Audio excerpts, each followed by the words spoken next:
Olá, para quem não me conhece, meu nome é Claudinez Bettoni, meu e-mail é claudinesbettoni@gmail.com. Então, hoje estamos aqui para mais um bate-papo. O bate-papo de hoje eu vou contar uma história verídica que aconteceu por volta de 1936. É bem antiga mesmo. Então vamos à história. Sejam bem-vindas ao meu canal. Existia um senhor chamado Luiz, que era um sapateiro, e ele cortejava uma moça com o nome de Vitória. Ela era uma prespontadora de botinas. Os palavreados da história estão meio assim antiquados, porque a história é bem antiga mesmo, né? 1936. E então eles estavam namorando já há um tempo e eles estavam com um namoro sério, estão preparando toda a documentação, os editais para o casamento. E por medida de economia, esse Luiz ele ia sempre fazer as refeições na casa de Vitória. Então, numa das vezes que ele foi para cear, lá na casa dela, houve um desentendimento entre eles dois, assim, uma desavença, eles não concordaram com o assunto e ela, como já não gostava muito dele, aproveitou a ocasião para terminar o namoro com ele. E ele ficou muito nervoso, saiu da casa batendo os pés, dizendo que não voltaria mais lá e que estaria tudo terminado entre eles, sabe, né? A noite é sempre uma boa conselheira. Então, à noite, ele se arrependeu e no dia seguinte foi lá para pedir desculpas para ela. Como a Vitória já não gostava dele mais, ela viu que ela ia fazer uma besteira, ela pensou, puxa, se agora que eu não estou amarrada num compromisso já está difícil, a gente já está discutindo, ela pensou, eu não quero mais. E ficou firme na opinião dela que não queria mais namorar com ele. Que ela tinha receio de se casar com ele, que não queria mais namorar com ele. E terminou tudo. Ele foi embora para casa muito chateado, mas antes disso ele chorou, ele pediu para ela perdoar ele fez de tudo e ela não quis saber, ela não perdoou ele. Então ele foi embora. Passados-se umas 2 semanas, ele falou, bom, eu vou voltar lá de novo para ver se ela se arrependeu, se ela já ficou mais calma. E vou tentar, porque eu amo muito essa mulher, né? Então, ele voltou lá. Ela não quis saber. Ela não quis saber dele e nem abriu a porta. Nem abriu a porta da casa. E ele desesperado, se identificando, batendo na porta, fala comigo, por favor. E ela disse que não ia mais abrir a porta, que era para ele ir embora. Ele ficou muito chateado e falou assim, quero ver você conseguir um outro homem que te ama como eu. E muito nervoso, muito chateado, ela não abriu a porta. Ele pegou uma ferramenta que ele tinha na mão e enterrou no coração. Aí ela escutou lá de dentro da casa um barulho, assim, um gemido e um tombo, como se tivesse caído alguma coisa no chão, né? Mas ela falou assim, ele deve estar sentado esperando eu sair de casa para falar comigo. Mas eu não vou sair, não vou abrir a porta. Passados-se mais ou menos uns 15 a 20 minutos, um vizinho que estava passando por lá viu ele caído na soleira da porta dela, porque tinha luz em cima, né, da porta, e deu um berro, começou a gritar socorro e foi correndo lá para tentar ajudar. Ela, ouvindo aquela barulheira dos vizinhos chegando, né, gritando, todo mundo gritando, ela abriu a porta. Quando ela foi ver, ela viu o Luiz caído no chão, no meio de uma poça de sangue e morto. Eles fizeram de tudo para reviver a vida dele, mas não teve jeito. Ele estava morto. Então, a história é essa. Essa ferramenta que ele se mata, né, tem um nome, eu não sei te dizer o nome, eu tentei procurar no Google, tentei procurar em vários outros lugares, mas não achei que ferramenta é, porque o vocabulário é muito antigo dessa história, sabe? Aqui diz assim: o infeliz jovem mergulhara em seu trinchete. Procura o que é trinchete. Na região do coração. E o ferro permaneceu na ferida. Quer dizer, ficou firme na ferida, né? Então, infelizmente, eu não sei o que é trinchete. Mas, a sequência dessa aqui, então tem a Sociedade Espírita de Paris, que foi fundada em agosto de 1858, onde eles faziam as sessões espíritas através de médiuns e recebiam informações de outros espíritos, invocavam espíritos para fazer depoimentos e fazer perguntas, né? Então a pessoa pergunta para o espírito: a jovem causa involuntária da morte do seu amante, dela tem a responsabilidade? Então o médium pergunta para o espírito. Ele diz sim, porque ela não o amava. Aí outra pergunta: para prevenir essa infelicidade, deveria esposá-lo, apesar de sua repugnância? Ela repugnava ele, então perguntou para o espírito, ela teria que desposar ele, né? Ela procurava uma ocasião para separar-se dele. Fez no começo de uma ligação o que teria feito mais tarde. Quer dizer, se ela tivesse casado com ele, mais tarde ela teria se separado, né? Aí o médium pergunta novamente para o espírito: assim a sua culpabilidade constitui em entreter nele sentimentos que não compartilha, sentimentos que foram a causa da morte do jovem?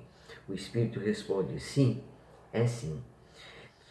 O médium pergunta: o suicídio de Luiz encontra uma desculpa no desvario em que o mergulhou, a obstinação de Vitória? Sim, porque o seu suicídio, que provém do amor, é menos criminoso aos olhos de Deus que o suicídio do homem que quer se livrar da vida por um motivo de frouxidão. Quer dizer, por um motivo que não aguenta mais viver, essas coisas assim, né? Então, depois dessa pergunta, foi invocado o espírito do Luiz, o que cometeu o suicídio. E ele, então, vão fazer agora perguntas para o espírito do suicida, né? Do Luiz. Que pensais da ação que cometestes? Luiz responde: Vitorine é uma ingrata. Eu errei em me matar por ela, porque ela não merecia. Aí eles perguntam: portanto ela não vos amava? Não. No início ela acreditou que me amava, iludia-se. A cena que lhe fiz abrir os olhos, que foi a cena da briga, né? Então ela ficou contente com esse pretexto para se desembaraçar de mim. Aí os médios perguntam: e vós a amava? Eu tinha paixão por ela, estudo. Eu acreditava. Se eu a amasse com um amor puro, não queria causar-lhe desgostos. Quer dizer, ele se arrependeu, né? E ainda diz que se ele tivesse tido um verdadeiro amor, ele não queria causar desgosto para ela. Aí o médium pergunta: se ela soubesse que quereis realmente vos matar, persistiria em sua recusa? Perguntando para o espírito se ela soubesse que ele queria realmente se matar, se ela teria persistido na recusa. Então o espírito do Luiz responde: eu não sei, não creio, porque ela não é má, mas seria infeliz. Vale ainda mais para ela que isso tenha se passado assim. Olha aqui, como depois como esse homem era bom, né? Depois que se matou. Bom, chegando à sua porta, tinhas intenção de vos matar em caso ela recusasse? Não, não pensava nisso. Não acreditava que ela fosse tão obstinada. Não foi senão quando vi a sua obstinação que então uma vertigem me tomou. Aí o médium pergunta: pareceis não lembrar, pareceis não lamentar o vosso suicídio, senão porque Vitória não o merecia. É o único sentimento que te experimentais? O Luiz responde: neste momento, sim. Estou ainda muito perturbado. Parece-me estar na porta da minha amada, mas sinto outra coisa que não posso definir. Aí o médium pergunta: compreendê-la-eis mais tarde? Sim, quando estiver desembaraçado. Quer dizer, o espírito ele está ainda numa espécie de um purgatório, ele está ainda todo confuso, todo tonto, né? Foi mal o que fiz, devia deixá-la tranquila. Fui fraco e disso carrego a pena. Vede, a paixão cega o homem e fazê-lo fazer tolices. Ele a compreende quando não há mais tempo. Quer dizer, depois que ele se suicidou é que ele foi compreender ela, agora não tinha mais jeito, né? Disseste que disso carregais pena. Que pena sofreis? Aí o Luiz responde: errei em abreviar minha vida. Não o devia. Deveria tudo suportar, de preferência deixando acabar com o tempo. Quer dizer, deixando a vida e terminar com um tempo pré-estabelecido, né? Vede, a paixão cega o homem e faz ele fazer tolices. Ele as compreende quando não há mais tempo. Então é isso aí.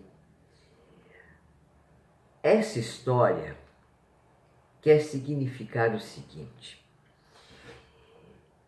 a pessoa que cometeu o suicídio errou, mas a pessoa que levou ao suicídio também errou, também tem culpa. Eu lembro que eu li uma vez num livro que também de espírita, né? Que as guerras são necessárias, mas ai da mão que promover elas. Então, o que quer dizer o seguinte: é tão culpado quanto se matou, quanto a pessoa que levou ele a suicídio. As pessoas acham que porque não foram elas que mataram, elas estão livres. Pode estar livre da lei daqui da terra, mas das leis de Deus não está livre, não. Então eu contei toda essa história exatamente com essa dificuldade da leitura, porque eu ainda quando li ainda tentava mudar o vocabulário deles, porque é muito antigo, né? Então, o que eu quero dizer para vocês é o seguinte: aqui na Terra existe uma lei que tem muitas ramos, né? Muitas versões, sempre tem uma versão para a pessoa escapar, né? Mas nas leis de Deus não. A lei de Deus é perfeita, né? Cada um tem sua parcela de culpa. O espírito que se matou se arrependeu e viu que ele não tinha o verdadeiro amor. Porque o verdadeiro amor é ver a amada feliz. É dar liberdade a ela de poder ter escolhas. Este é o verdadeiro amor. E ela errou, porque ela não teve coragem de antes dizer para ele, há muito mais, bem antes das vésperas do casamento, né? Dizer para ele que não o amava. Então ela ficou esperando uma falha dele para poder terminar o namoro, para poder terminar o noivado. Isso também é incorreto, porque ela fez ele de bobo, ela enganou ele. Mas cada um sabe o que faz, né? Depois tem que arcar com as consequências. Bom, o vídeo de hoje foi esse. Foi meio confuso por causa dessa leitura com palavras tão antigas que eu nem sei. Tem umas que eu nem achei o que significava no dicionário. Também um livro escrito em 1936, o fato de 1936 é muito antigo mesmo, né? Se gostaram do vídeo de hoje, compartilhe, inscrevam-se no meu canal, dê um like, que o YouTube vai entender que vocês estão gostando desse tipo de vídeo. E os meus vídeos são sempre contando alguma história, porque eu gosto de exemplificar aquelas situações através de uma história, porque eu acho que é a forma mais correta da gente entender o que acontece, né? Então, um grande beijo para vocês e até o próximo vídeo, tá? Tchau, tchau!